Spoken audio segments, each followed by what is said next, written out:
Yeah, there's not much really to update. We just sent info to. So there was a bit back and forth between Mount Pelerin and ourselves, and they gave us some good feedback that they can change a lot of things.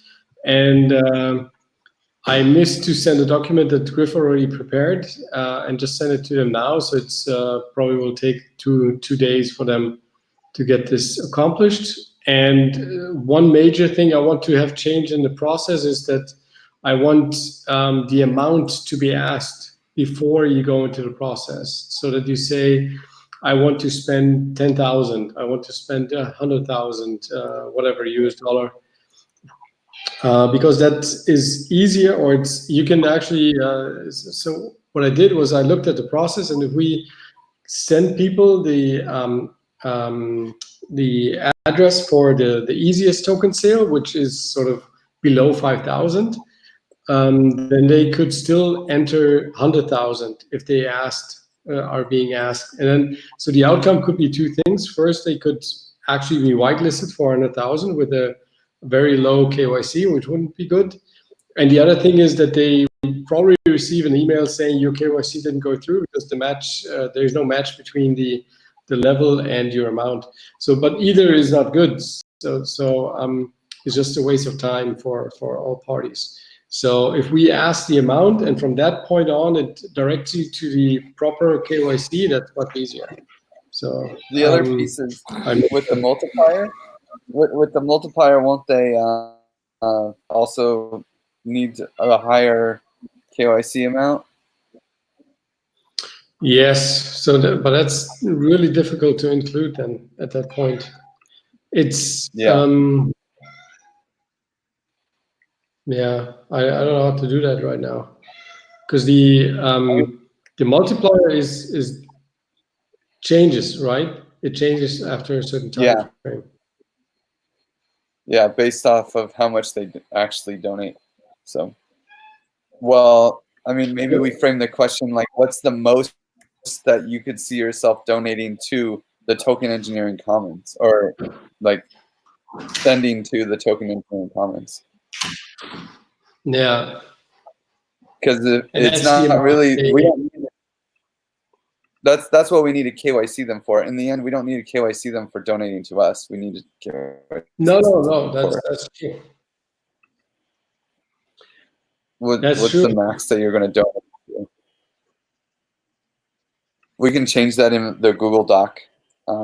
If you agree. Yeah, that's good. That makes sense, because then you can set an amount and you're whitelisted for that, and you have to prove the documents beforehand, and then you're good to go. Once somebody uses that, you're good to go.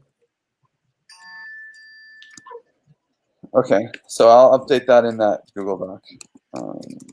And will they be able to give us our own? I'm still missing this. Like, will they deploy a separate website just for us that we can put it in our iframe? Yes and no. I mean, I've asked it now that they sort of said they could do this, but we never really asked for it. I did ask for it now with your detailed information. But since it's an iframe, we only need like the part where they ask the questions for, so we can put anything around it anyways. But with the changes in the text, it will be our request form anyways. They cannot use that for anyone else. Now it's very specific. Yeah. But at the end, we probably we don't need the iframe anymore. Just for keeping the URL the same, that might be the only thing. But I guess there's other ways to keep that URL, like in one form. Cool. Cool. Well, so am I officially whitelisted? Like, did I pass their checks? Can I actually donate? We have to tell them exactly. So we can get either a token, they said, and use an API to see who's on the whitelist or who's been registered through KYC. Or we can just request a CSV file, like every week, every month, whatever. And I think that's probably easier than going through the hassle of communicating with their API. You know, Yeah, CSV file. and that's where. So I wouldn't whitelist all Americans. So at the end, what we have to do, we have to go through the list and then whitelist those people, or give them in advance, give them names that if these people register, then they can whitelist them. That's what they will do. Okay. But it has to come from us. We cannot put an automated like US citizens can participate. That's not going to work. So we can interact with their API, you say? That might actually be what we want to do. We can read the API. We cannot interact with it. Yeah, but that might be what we want to do, because in the end, we want to be able to generate a list of people who are on the whitelist, and it might maybe, I don't know. We'll ask Kai what he wants to do, because he's going to take on the whitelisting. Okay. But at least for now, it'd be nice to just get the CSV and see if we just clean it up that way. Yeah, no, I'll ask for that and tell them that you are whitelisted from our side, and then that's fine. Okay. Let's see. The next one is ABC hash numbers. Hash numbers are done, so that's good. Or sorry, was there anything else on KYC? No, it's fine. Very good. So hash numbers are done. Project milestones outline is basically done. I need a number check. Just someone to just make sure I'm not crazy. Think through it, but just to make sure that the spreadsheet matches the doc. And then I think actually we're gonna have a meeting with Eden sometime this week, hopefully Wednesday or Thursday, to go over this and get his insights with his team about whether or not it sounds good. Awesome. I think we're also ready on these docs. Eden kind of mentioned any other content as well he would love to run by his team. So I think those kind of like introductory docs, he might be a good like first pass on those if we're already doing a run through of some stuff with him, Griff. Yeah, exactly. I told him, hey, let's just like meet for a half an hour and give you a breakdown of what and just give you an understanding, and then let your guys go, and then meet again for a half an hour, like whatever they want. Cool. Let's see. And then, yeah, so anything on the project milestones outline? I guess, Z, I would love for you to also review it and just make sure that you like the breakdown. Is there a new version since the last time we went through it? Well, it's not. So we went. I don't know. No, I mean, it's only slightly changed. So as long as No, you I say was sure. I'm trying to make sure that I'm looking at it when it has revisions as opposed to, yeah, you know what I mean. I've been through it a couple times. Okay. So I'll touch. As long as, yeah, I'll touch base with you offline to make sure that I'm up to date, but I don't want to waste everybody's time because I think I've been through it recently. Yeah, I think so too. I might still need to move the text that we made in the block to the other to the main block. I just gave Jeff access to the other doc because I didn't realize how much it was split, and I was going through it earlier today, and I saw his notes, and so I went ahead and made sure he had access to that copy, so that if there was stuff that needed to be ported over, that it could be. Yeah, I'm excited to do like a deep dive into the Commons dashboard and like figure that out with you. I don't know when we'll have time to do that, but it's definitely on the to-do list. Yeah, so just for like general context, we're doing a lot of work on my team improving trying to streamline those analytics capabilities because we're finding it sort of repeated pattern that's difficult for people. So right now we just have people who can do it because we've done it before. We're trying to streamline those processes in advance of having to do them with others so that it's easier to execute. One more Yeah. note on that.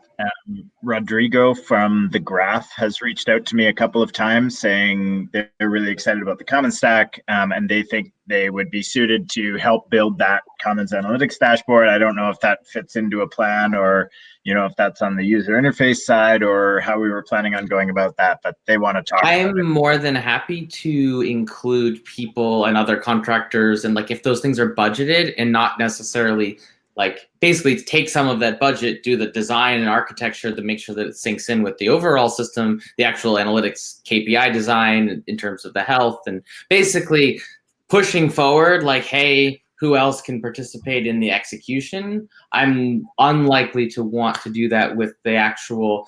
There's things that are intrinsically related to the system design and the nature of the sustainability in the economics, as opposed to just analytics from a traditional reporting setting. So I would probably keep the sort of analytics design part of that in-house with the block science team, but then I'm not in a hurry to sort of like hoard work. So if there are people with the right tools and the right capabilities, I would essentially, worry about it when we get there and take that budget to where it needs to go. Right. Cool. Well, I'll meet with him because he wanted to chat, and I'll just kind of give him the lowdown that we are building all of these components, and then there'll be, bids, if we need people to do certain aspects, so he can kind of keep his eye out for that when we're ready. Cool. Yeah.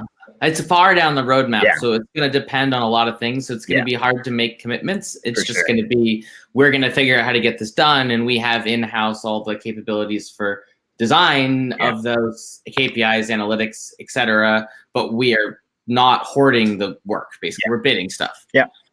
Cool. Yeah, and I'm very interested in just understanding how to talk about it, because it involves all this machine learning and kind of AI stuff, which I don't feel very confident in my knowledge base. So I really I don't, and I think Jeff is probably somewhere in the same boat, where we need to have like a nice discussion to fully understand what we can say and what makes sense. Yeah.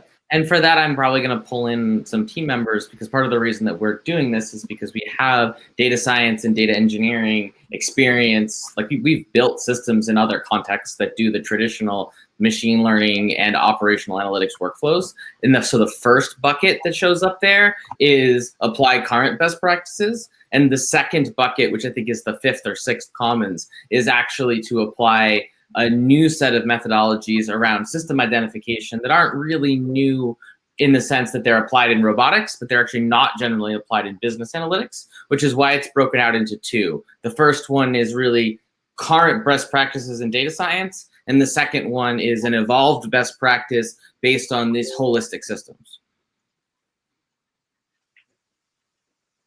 Cool. For sure. Cool. Okay. Anything else on project milestones? I don't think so. Okay. So July on site. Lorelai, do you have anything? Yes. So we just Griff and I were talking about what's the situation for people who aren't on a contract at that point in time. And like I'm getting the supplier agreement contracts all together, and we'll be talking to everybody in the next couple of weeks, getting us all like signed on to compensation agreements. But there's who won't be there, won't be contracted yet. Like Parker, we would love to have come, and Adam, and so Griff proposed a little like stipend deal, and I think we just wanted to advice process this, especially with Coach B. Griff, did you want to say what your proposal was? Yeah, yes. And really, Zargam won't be under any kind of contracts either. So I was planning on eating it. Sorry, go ahead.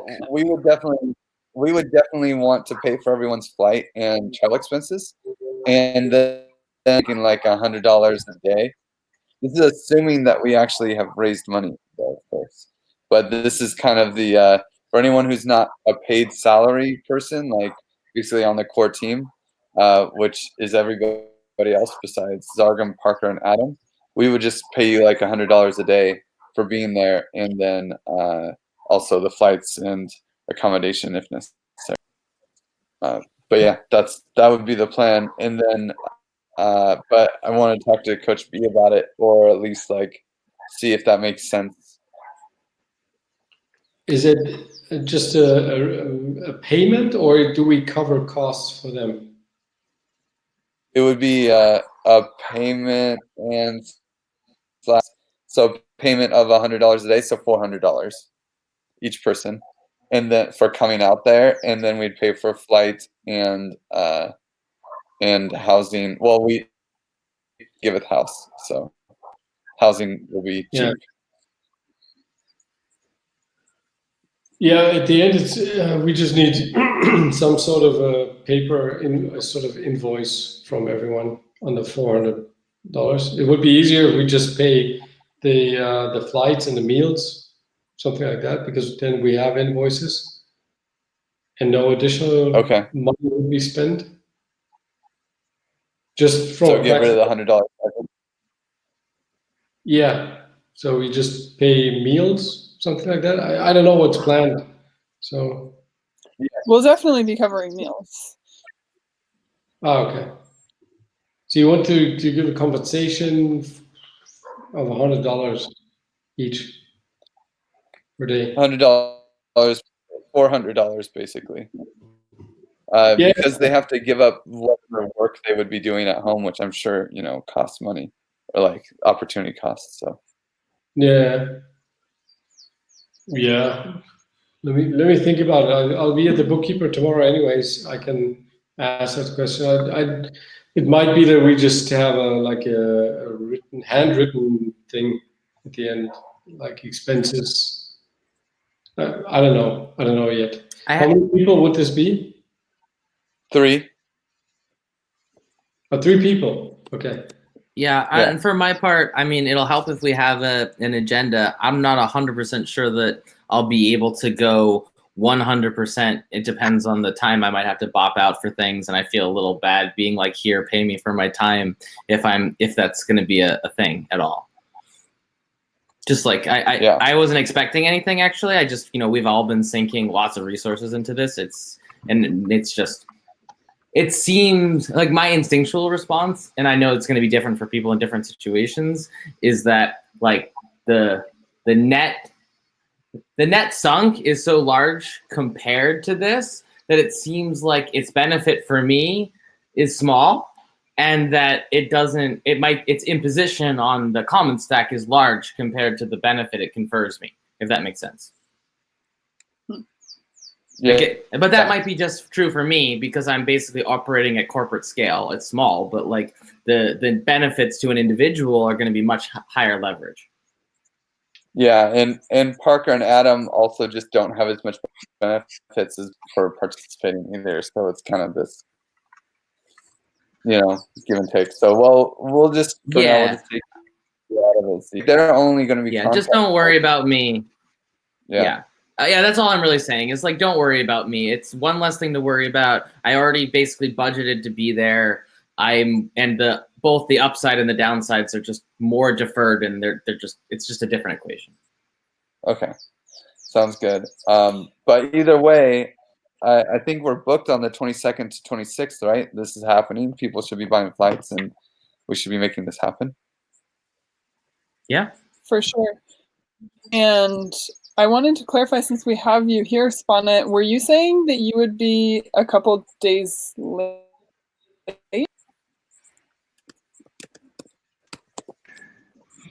Yeah, so I will be in Zagreb the days before that, but it might work for me to catch a flight earlier and fly there instead of to Brussels. So I think if I plan things ahead well, that I might even make it from I could even make it from the 22nd.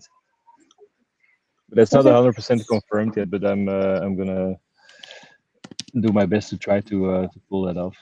And if it's not, then it's probably going to be the 24th. Only I can come, but yeah, I'll let you know next time. Because you already will be flying back to Brussels with family. And then you would have to fly from Brussels to Barcelona. Right? Yeah, exactly. But so it's like it's either go do the detour, just fly directly. So yeah, it would make more sense to fly directly. Anyway, flying alone indirectly there, so that would mean that I could fly earlier. Basically, that's would be the plan. Okay, well then, an announcement to everyone about flights. I hope that you all, when you're looking, will plan to arrive on like the evening, the 21st, so that y'all can settle into the house, get your needs taken care of, and we'll wake up on the 22nd ready to dive into working together. And I am always available for travel agent assistance. I've definitely a travel agent, I think. So if you need help, like I'm sure all of you guys are very, very experienced, but sometimes people don't know how to find cheap flights or whatever, or just need some extra eyes on it. So and I, we have an interest in that because we're going to be paying for your flights. So just keep me updated as your search is going, and definitely all let me know as soon as you have something confirmed.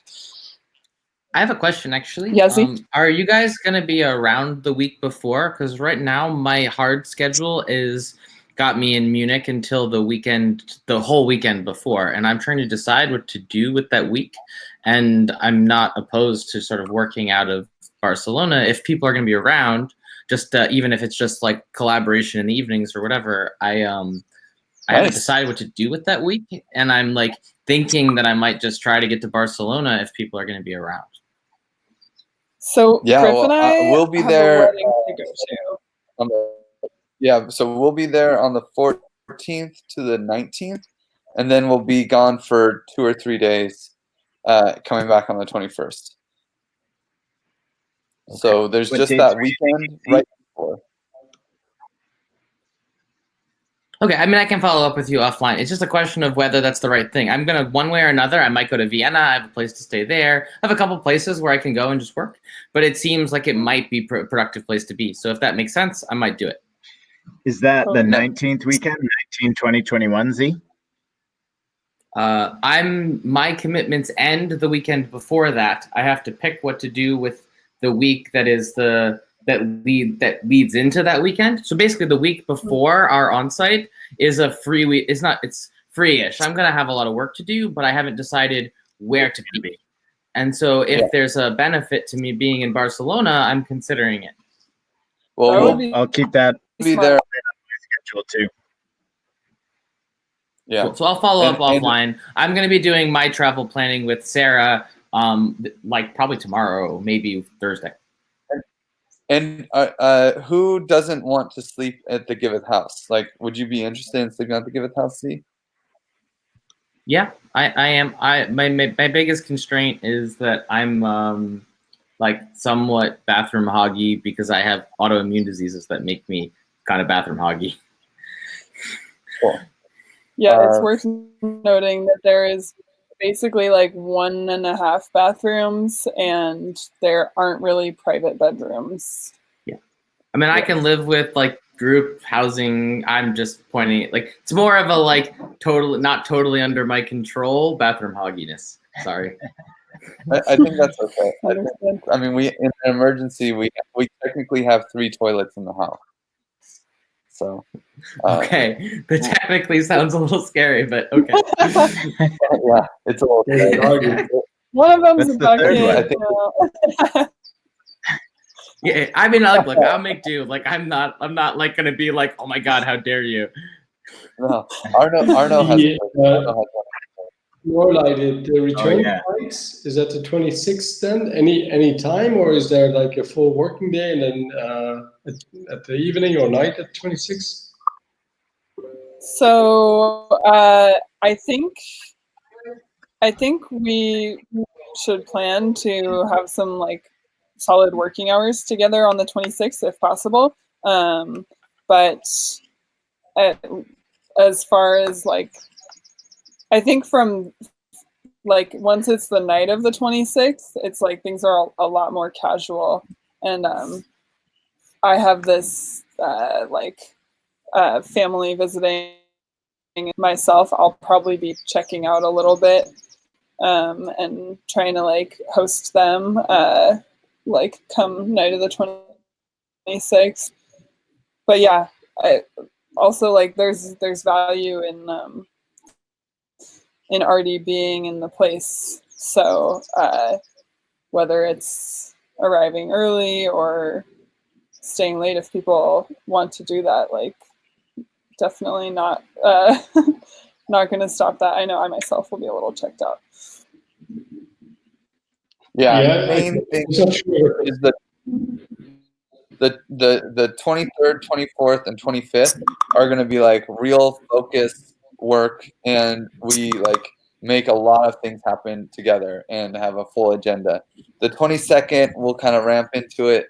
26th, some people will probably leave early or late or whatever. You know, these things happen. So, but so if you have to leave on the 26th, that's fine. I would say but for my work, for the sure sooner we have an agenda, the better, because I'm going to try to minimize any other interruptions, but I probably won't be able to eliminate them completely. So the agenda will help me push them to the places where those interruptions are the least problematic. Okay. Yeah, we probably it's going to be one of those things. It'll probably be like 80-20 in the sense that I'll be able to knock out almost everything, but if I have to keep things, I want to land them in the least interrupting-y places. Yeah, it's going to be tough. We're not going to have it doesn't make sense to have a full agenda until we know where we're at. Like, so we probably won't have a full agenda until the week before. So if you can just like try to keep everything in the mornings is what I would say, and give us the afternoons. I will do what I can. The issue is the main thing that's going to drive this is client commitments. And so ones that are in California, because I do have two, it's just sort of like, I'm going to be able to punt anything that's like really under my control. And there's going to be a handful of things that I have commitments to meet. And so I probably won't. Yeah, but it's my problem. I'll worry about it. I think that makes sense, though. I think everyone kind of has to deal with mornings with the U.S. So let's just try to keep the mornings focused and block sciencey and all the things. And the later in the afternoon, the better for everyone who has to do other commitments. Yeah, and I'll give you visibility, Lorelei. I'll give you visibility as soon as I know what things are I can't get around. And that might be good enough, because I don't think it's going to be that much. I'm a little anxious about it because I always like to make commitments and follow up with them. And so when there's conflicting commitments, I'm trying to get them resolved as early as possible. Cool. I'll be open for keeping track of all that. I think we can probably on-site discussion. Right? Cool. Narrative launch and fundraising document organization. Yes. So I dropped a link in there.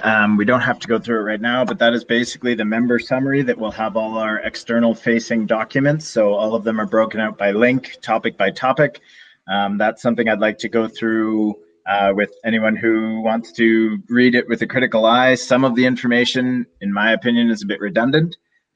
Some of the things that were kind of like, I mean, it's important to hammer home, but I would appreciate some feedback on where we can trim some of the similar information, or if we think it's important to go over it multiple times. There's just a lot of parameters in there, and I put in the graphs the last time we spoke about the vesting curve. So there's some new stuff in there, but I think those are pretty good. We're getting some new diagrams to put in, which Lorelei, I think, is going to talk about in a moment. And once those are in and we do a final polish, I think these are ready to at least go out to advisors. And any questions we get back from them can be added to the FAQ and clarified in these docs, and then they're ready for dissemination. Lorelai, did you want to go over those infographics from Amy and show us what we got so far? Yeah, sorry. I had just a strange dog just came to, hey, you must belong to a neighbor. Cabin life. Yeah. So I'm gonna screen share with you guys. Last week, Jeff and I set up with my friend Amy, who's a designer in Chicago, to produce some infographics for us for kind of first things to demonstrate to our supporters, and took some sketches that Jeff had and turned them into much more beautiful, professional looking, on brand. And so can you guys see my screen? Yeah. Okay, cool. So the first one was this puzzle piece diagram, which in its completeness looks like this, right? These are our 4 components, our 4 tech components to the common stack. Of course, we have the 5th and 6th iterations, but those weren't so much of individual components, more just updates. And Jeff's idea here was to show the different different iterations by like having puzzle pieces like graduatedly highlighted and active. So our first iteration is just the ABC, and then the second is the ABC and Giveth. And as you can see, moves along here. I got her initial sketch on this yesterday and gave her some feedback. But overall, I was super happy this came out. I think it's pretty simple and doesn't need much. And the process that we agreed on with her is that we will at rate of $200 for each graphic. Like this one is considered one graphic, right? As we follow a process of like, we tell her what we want, she brings a sketch, more like bigger conceptual change feedback once, and then she changes and delivers it back, and that's what this delivery is. And then we get the chance to make any last just like touch-up changes to those, and and then she takes it back and makes the touch-ups, and then delivers us the final. And so with that lean process, we would pay her that flat rate of $200, and we agreed if there's any more big conceptual changes, something where she really needs to go back and put a lot more time in, then we would be paying her more for that. So my goal here is to show you guys both of the graphics, the puzzle one, and just hear any like touch-up feedback from you guys, and then like know, oh my god, like I hate it, it needs a giant conceptual change. Just know that we are a little bit like financially disincentivized from that, but if it's necessary, just know what that brings along with it. And before I ask for y'all's feedback, I'm just going to note my one touch-up feedback to this link. First iteration and second iteration, like those words should actually be more of a title, like, you know, up here on the whole page rather than being written on each puzzle piece. So I'm definitely going to tell her that. But does it have feedback on the puzzle pieces diagram? I think, yeah, I agree. The first iteration or each of the iterations could be a title for the diagram. I think we can kick up the font size overall, and maybe even change the font. That just looks a little too like word processor-y to me. And maybe centering the words in the middle of the puzzle piece, so that, and making them bigger as well, just so we can clearly see what each piece of the puzzle is. Sorry, I can make some of those comments as well. Yeah, and it would be cool if they like connected when they were actually connected, you know, and if it was like a, you know, like oh look, you know, because they're gonna be like together in one system, you know, and if and then the other pieces were more I don't know, I think it'd be cool, you know, like instead of just the half circle, like a little more like extra groove, and kind of like it being a much, but maybe if it looked like it was an inlay, you know, and then it was like, oh, here we put this piece on it, you know, and then we put that piece on it, and they're connected. Maybe that's a little too much, but those are my thoughts.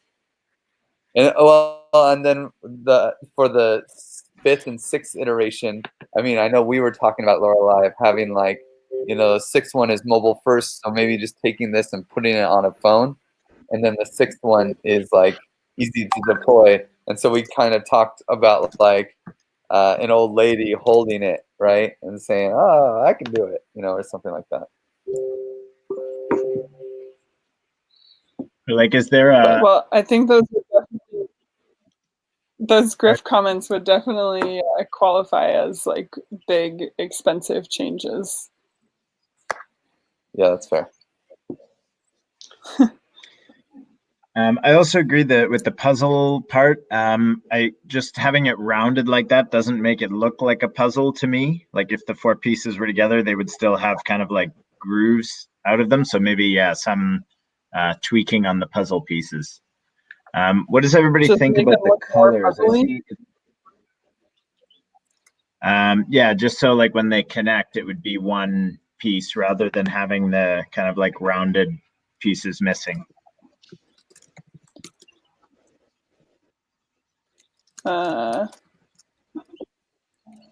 You know, it would be great if you guys could write down your notes in the agenda where I keep jumping to, so that y'all can actually keep looking at my screen. Yeah. Thank you. What does everybody think about colors? It seems like she stuck to colors from the logo. Do we like those colors, or do we want to differentiate a little bit more? To me, the top 2 look fairly, and the bottom 2 color-wise look fairly similar. I think like you're it. muted, Z. I was gonna say, is there a way that we can get the color spectrum when we have 2 endpoint colors? And so if you do the color spectrum, you can pick the other 2 in between, and then keep thinking in terms of fonts and colors. We should line them up with the logo as much as possible, which would, in my mind, mean just having the designer take a copy of our documents from the logo and make sure that we match colors. And if we're going to do this, I would do the 2 endpoint, the darkest and the darkest blue and the lightest green, and then pick, you know, it's literally a continuous spectrum. So there's a point in the color spectrum that is actually along that. And so you could get 4 colors equally spread out on that spectrum. Sorry, I'm a mathematician. Literally my answer for everything is math. Cool. I got a note here for that. Okay, so I'm just gonna check in with you guys and say, like, if I told her to change all of these changes that y'all just listed, it would be a lot more time and we would have to pay her more. So I guess I want to know which ones are people like, I really need this to change, or you would be okay, like the colors. What is this actually for? Like what is this actually for? Precisely. Sorry. It depends a little bit on how critical. If it's not going to be something that's going to majorly be circulated around, not going to be a primary access point, then I wouldn't worry about it very much. if it's going to be something that we think is going to be like the main set of things that people use to learn about Common Stack, then I would say it's worth getting it right. Yeah, it's going to go out in the explainer documentation in the external docs that I just linked to. So in one of those, we're talking about iteration 1, iteration 2, iteration 3, iteration 4, and this is kind of a graphic to easily explain what is. Right. Do we imagine then also reusing it over? Basically, I'm thinking about it in space and time. Are we going to use this over and over again in time? Is it going to show up in many different documents at the same time? Like if it's actually like really high touch point, then I think we might as well just like do a couple iterations and get the fonts changed and the colors matched and even get the logo put in the corner and like make something that is like worthy of being reused over and over again, versus something which is just if it's just going to be a Medium, here it is once, and we're not going to necessarily see it again except for in that Medium article, then I would say it's, just change the titles and we're good. You know what I mean? Yeah. I would agree with that. And I do think it's something that could be reused. I mean, if we come up with a better analogy than a puzzle pieces going together, this may only be useful. I mean, right now we're talking about 4 components, but now we have 6 phases. So, I mean, it's a little bit different. We were originally just talking about these 4 phases. So maybe there's a better analogy to use long term. But anyway, for the documents as they are set up now, this is kind of how I was hoping to present the 4 phases so people can easily digest how we're launching. So I'm going to roll back my suggestion then and say, let's actually just not overinvest in this. Let's get the titles changed and maybe the font and use it, and then plan on actually taking a different tack after we've learned a little bit. If we really like it, then we should invest in making a really nice thing. And if we end up making a major iteration, we haven't sunk anything. Cool. Yeah. So change the puzzle pieces though, because they don't actually fit together right now. So that just needs to change. I don't think that should be that shouldn't be that expensive to change that. They do well, if you put them all together, there'd be holes. No, there'd be holes. Oh, there's like. Yeah, and they're not round. They're rounded on the corners, like it doesn't fit. So I understand that now. I didn't understand quite what you were saying before.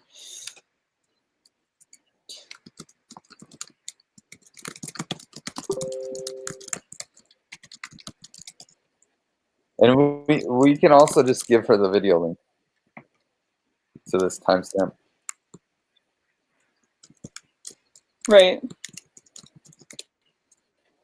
It's always better to have things in written though, because there's been lots of suggestions that maybe we're not going to have her fulfill all of them. Yeah.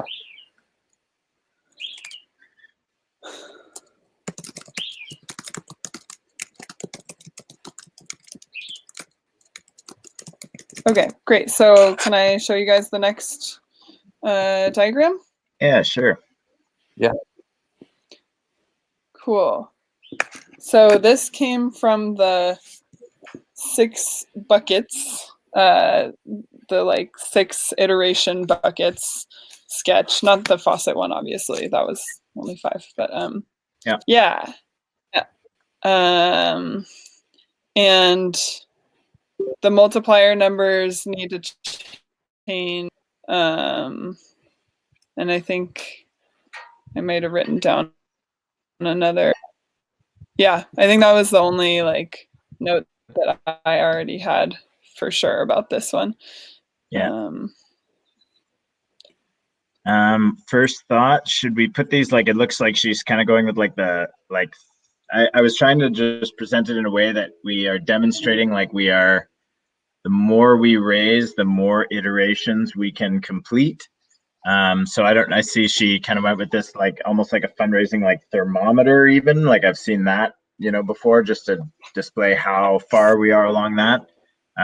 First thought is to like put an outline like on the full length, and then, in iteration 1, it's, 1 million of our 7 million potential raise. In the second one, it's a little bit more. In the third one, it's a little bit more.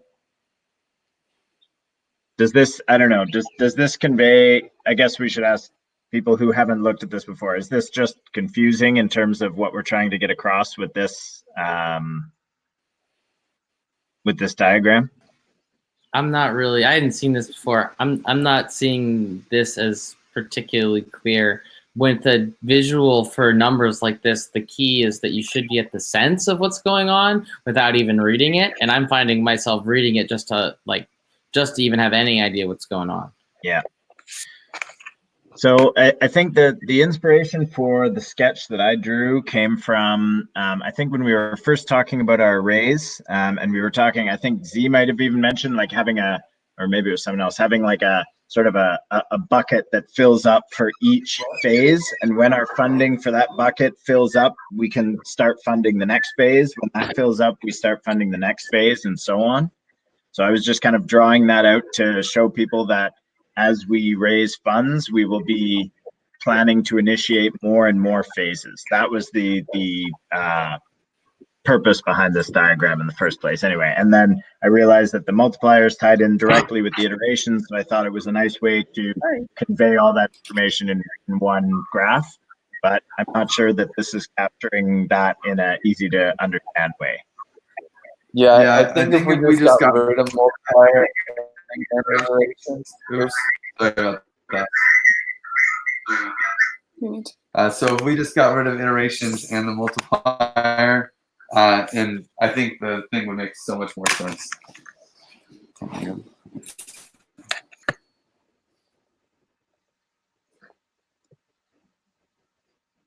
Can you guys hear us? Yes. Yeah. So Okay. Cool. just get rid of iterations and multipliers. Or Well- combine iteration and the title or something. Yeah, I think that would help for sure. And I mean, we could even just get rid of the numbers and move the title under iteration. You know, the multiplier is confusing as fuck. Yeah.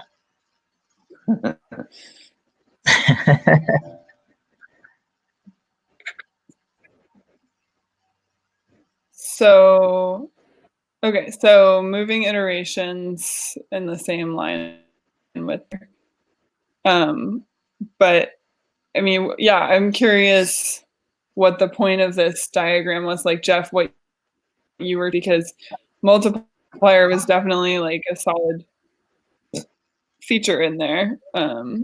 So do we need to find a way I to think keep we can it? cut that the isn't- multiplier. Let me see which doc this is going in again.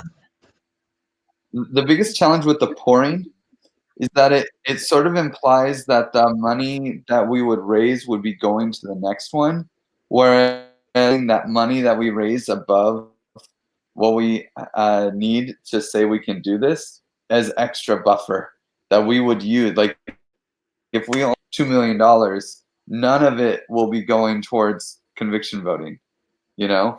Yeah, Like- so I have a couple thoughts about that specifically. So I think you need to stack this and change the colors. Otherwise, it'll get really confusing. So if you actually imagine now, and every place you took the previous number and you had to translate it to the right so that the whole thing is just higher, but that you can see that it's stacking and stacking and stacking up. Otherwise, like, I'm worried that this thing that Griff is saying might be implied.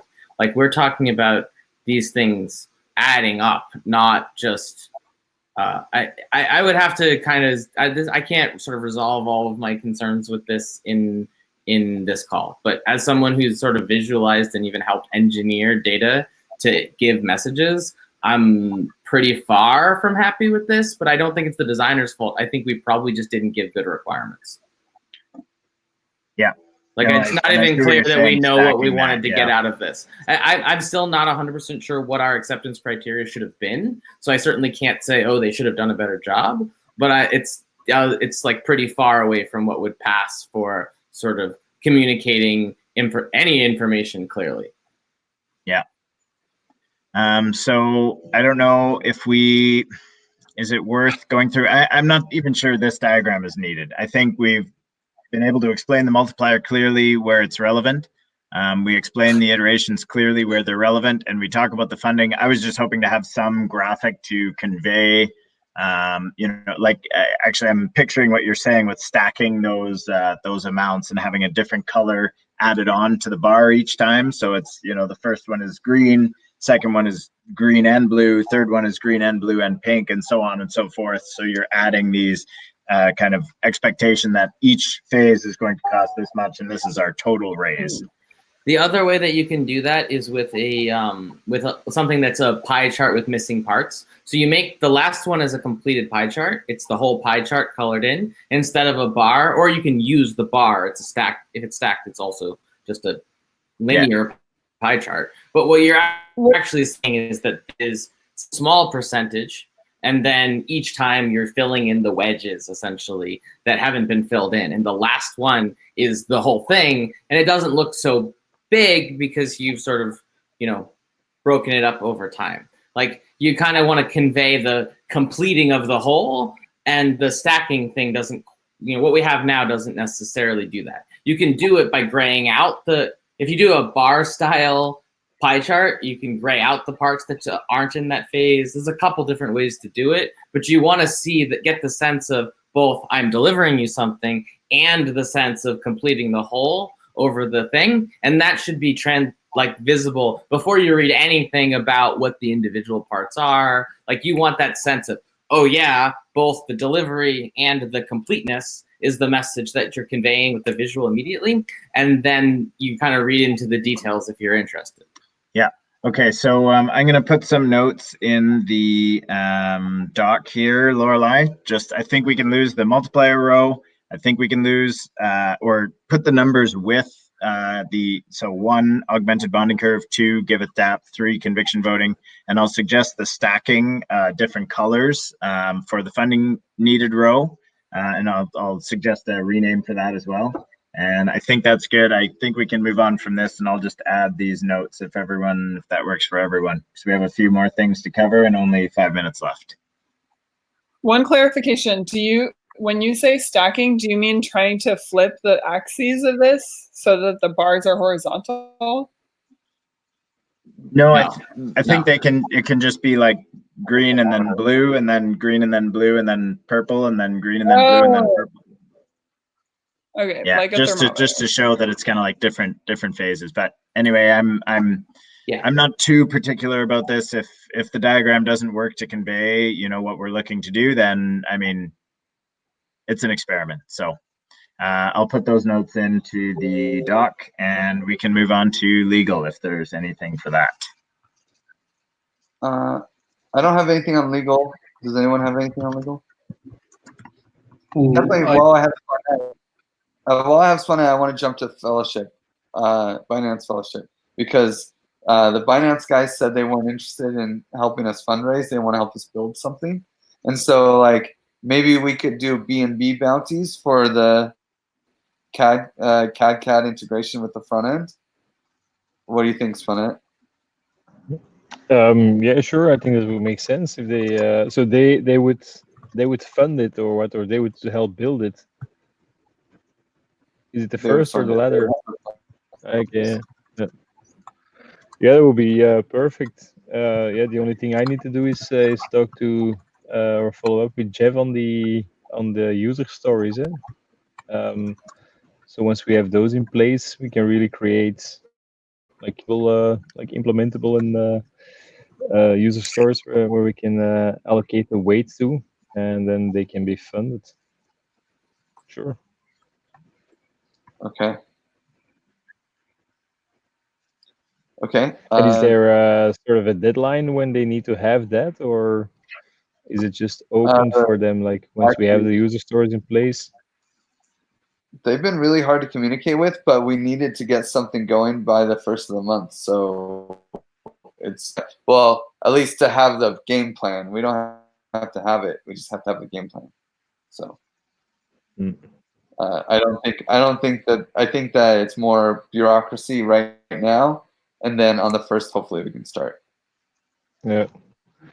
Yeah, no, I mean, anything that sort of can push that forward and can stimulate it more, I think is a benefit.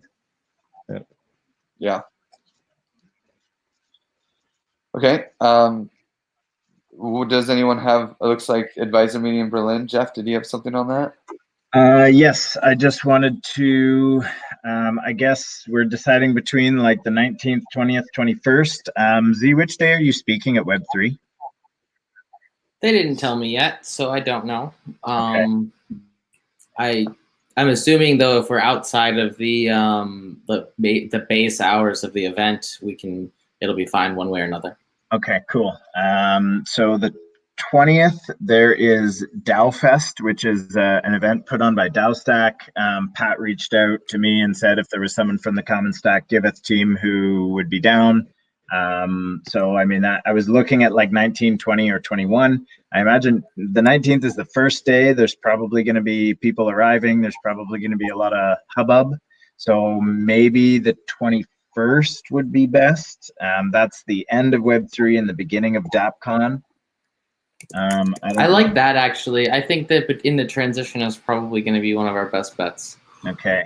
I'm not sure what the timing on DAppCon is like. What the like agenda is like during the day. I don't see it quickly on their website either. So okay, so why don't we aim for the 21st, and we're thinking an evening or late afternoon and dinner kind of thing. So I'll put that out. I've gotten acceptance from Eden, Trent. Luke doesn't know if he's going to be in town. Who else did I speak with? Jordy said he would be there if available. And then we'll put it out to the rest of the core community and hope as many as possible can make it. Cool.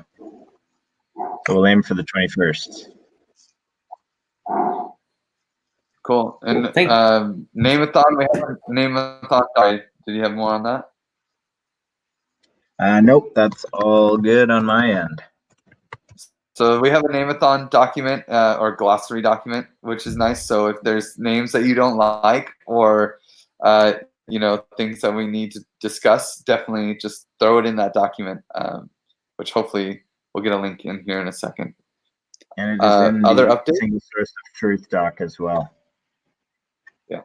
Other updates you have? So the supplier agreements, I don't know if y'all looked at my questions that I was sending in Telegram as far as like who is determining the terms of work, that like the project milestones for each person who is working for the Common Stack that they are due, and like the amount that they're being paid for that. It's a blocker to me being able to have those conversations where we get people contracted. Like, are we as the Common Stack coming to them? That feels so weird because we're all the same people, but yeah. Are we like, do I need to come to that filled out and a proposal? And if so, who do I get that from? Let's discuss this offline. I have lots of ideas on this. Okay. Yeah, I think it's just going to be a south. Oh, we can also talk about this on what is it, Thursday or Friday? We have our call. I think Friday, you said. Friday. Yeah. So we can talk about that too, because it's part of the contract agreement.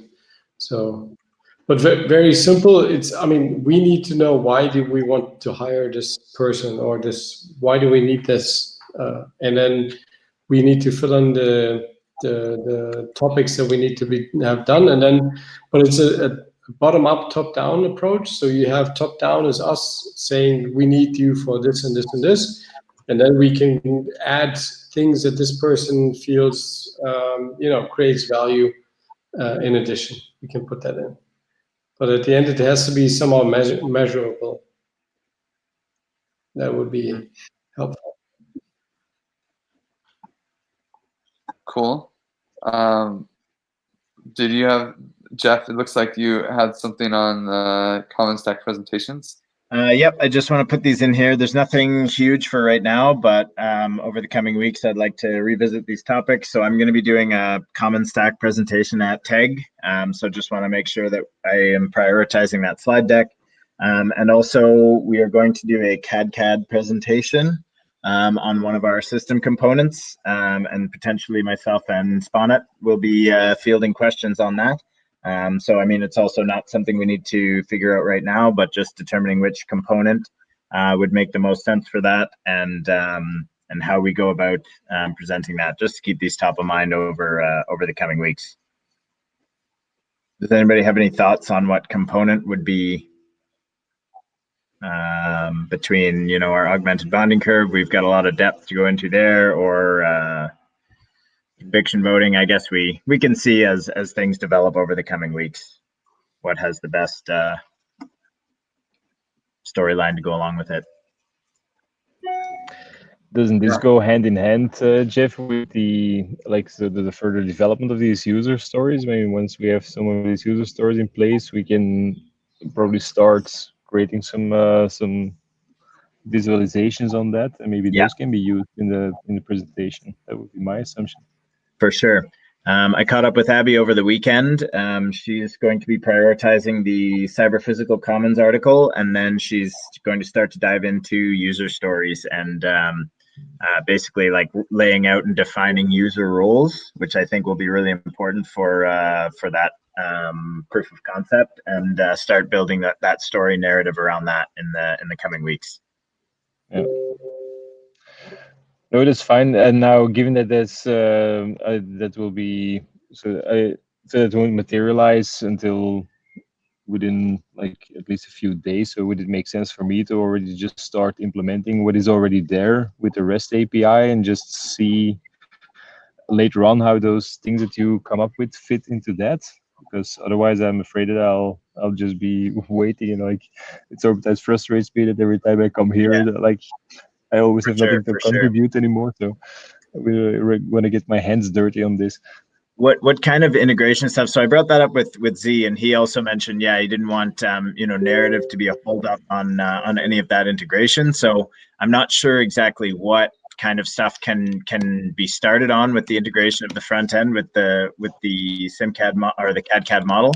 But if there is anything that can start going forward on that, I don't think it needs to wait on narrative. If there are certain you know, requirements or constraints that you absolutely need to know about, maybe we can determine what those are even while we're building the narrative around it. Yeah, just a question of approach. So we could either approach it like first we have the narrative, and then we build the best possible visualization around that, given the storylines. So it's sort of that we sort of put all these blocks together so that they follow that storyline, and we use that as a guideline.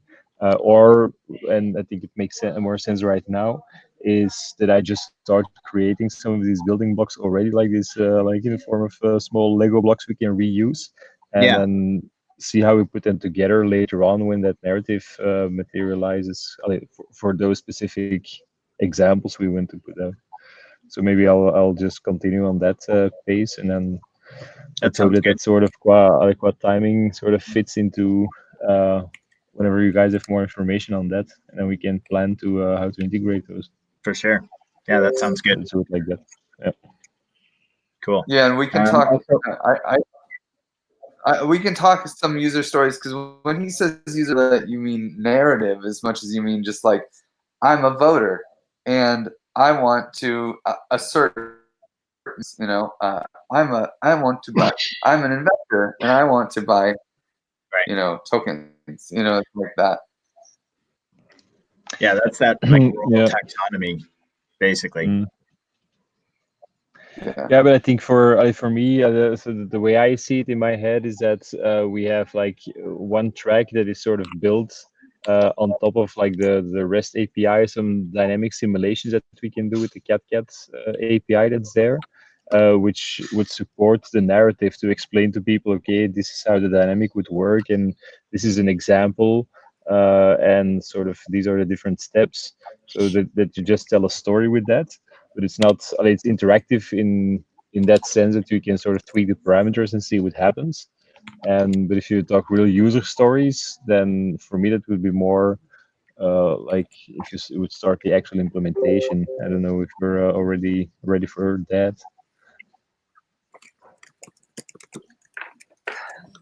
Definitely not. Okay.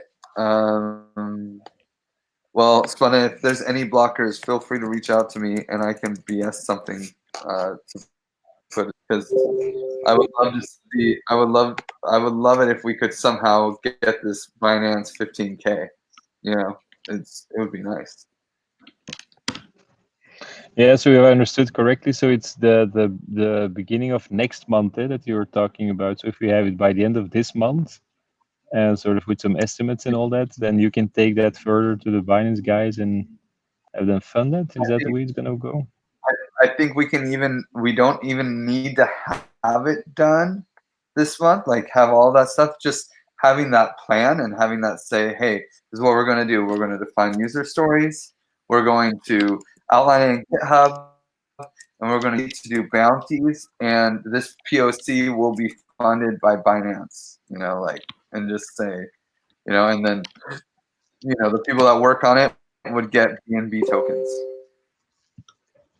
Yeah, makes sense. And So I can prepare the user stories for whatever we need to do for the simulation, if I understand correctly. yeah, exactly. Okay. And I'm adding you to the.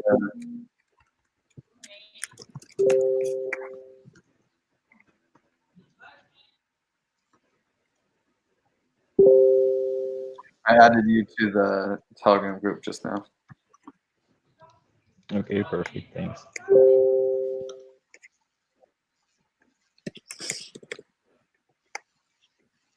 Okay. Was there something else, Jeff? I'm just adding notes about this demo app. And other than that, other updates, supplier agreements. Lorelei, was that you? Yeah, we already briefly talked about it. Griff wants to do the combo offline. Okay, cool. And so action steps. cool. There's a doodle for Lorelei and Jeff for sure to talk to Eden about the roadmap. I already filled that out. Nice. I'm going to right away go into the Google Doc the rephrase of the request for funding. That it's like, how much money will you put into the Token Engineering Commons kind of thing. Good idea.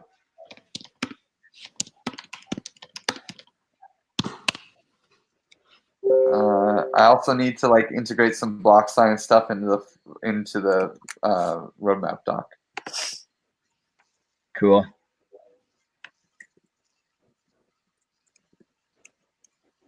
Great. I'm going to continue polishing all these documents, integrating any last minute changes. There's some narrative stuff and some glossary stuff, or sorry, yeah, naming and glossary stuff to be tweaked in there. I hope to have my conviction voting article out in Medium this week. I just sent the final draft to the group. I didn't really hear from a few people who were excited about it, like Simon. Maybe Eden would be interested. I guess I should poke those guys individually, shouldn't I? I think Z got a chance to weigh in, but I'm not too worried about taking more of his time. So yeah, that should be good to go soon. I'll ping Kai on the whitelist too.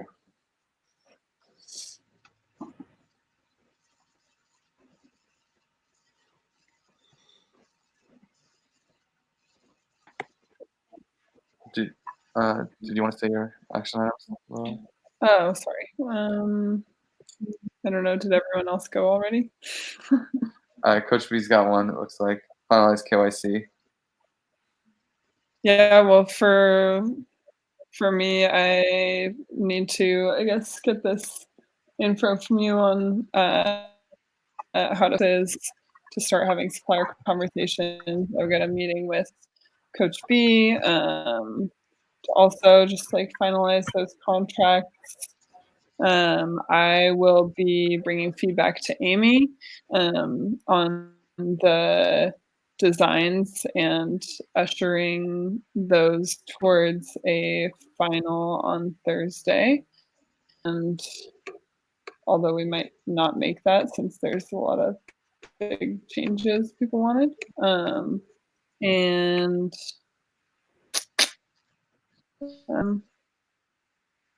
yeah, I think that's it. Oh, I guess I coach B on the the stipend idea for the on-site. Cool. Well, I would say we're so fucking close, guys. Oh, sorry, Coach B, did you? No, just wanted Okay, to confirm. Yes, Lorelei. We are so close. We just need this KYC with Mount Pelerin, like the website launched, the overview doc, kind of something that we can pass out to people. But even that, we could live without. I think we have the numbers rocketed down. So basically, once we have KYC website and I have donated and we have like a whitelist out, I feel like we're actually ready to start raising money. So that's pretty exciting. So we can start going out to people and saying, hey, give us money and see what happens. Once we start making this external facing, even once we start asking advisors for money, I would like to use that kind of unified overview doc rather than sending them like our one doc and then another series of docs just with the same information over and over again, just so we don't get people reading the same doc with the same information or different docs with the same information. Yeah, definitely. Cool. Hopefully we never have to show anyone the roadmap doc again. I think we'll be ready to leave out the roadmap doc when we talk with Eden later this week. We'll see. Cool. Okay, cool, guys. Thanks for hanging out. Sorry for being 15 minutes late, but we did discuss a lot of stuff. Good. See y'all. Okay, I'll see you guys. See you guys. Bye. Bye.